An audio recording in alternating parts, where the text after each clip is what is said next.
Hi, I'm Mackenzie Mallard, and today I'm going to be talking about why Vladimir Nabokov's Lolita is actually worth the read. So, people's first impression of Lolita is, why would I want to read a book about a pedophile? Or, this book is too sexually inappropriate for all audiences and it regulates pedophilism.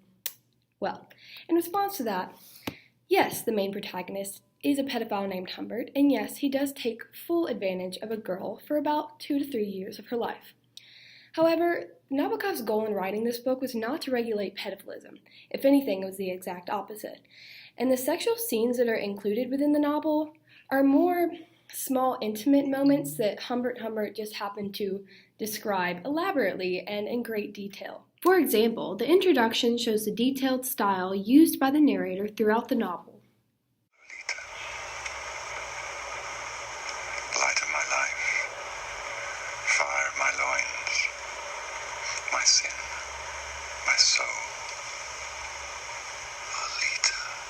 So, as stated earlier, Lolita doesn't normalize pedophilism because Nabokov clearly shows how abhorrible pedophilism is throughout his novel, and also he shows the consequences of enforcing your own twisted version of reality onto other people's lives. However, to reach this conclusion, you first must read and endure the journey of Humbert's narration. So, the premise of the novel is an argument made by Humbert to the audience that he is in fact not a monster for what he's done, which briefly includes being the pedophile, marrying a woman just to have easy access to her child, essentially kidnapping that child and making her fulfill his sexual fantasies in return for small favors, blaming all of this on the girl because she's a nymphette, which are young girls with special powers who seduce older men, and killing a guy, etc. However, this book is considered a literary masterpiece because Nabokov didn't make it so easy for the readers to deny Humbert's request to hear him out and consider his argument. Humbert is a cunning and crafty protagonist, and through the use of fancy literary devices, he was able to suck the reader into his fantasy, in a way that brings the moral walls of the reader down, and in a way that, at first, attempts to normalize his fantasies.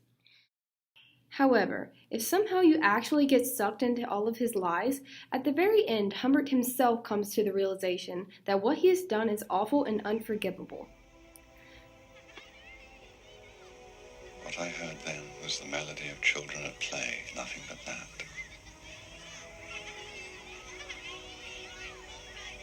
And I knew that the hopelessly poignant thing was not Lolita's absence from my side,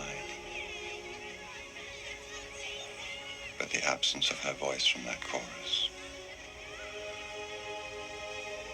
So, clearly there's no fear that this book regulates pedophilism.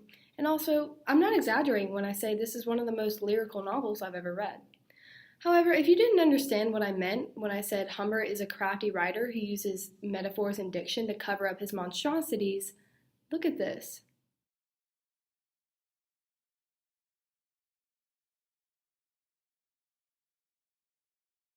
I wasn't kidding. This is how the entire novel is written, and the book's lyricalness is the exact reason why it's so critically praised.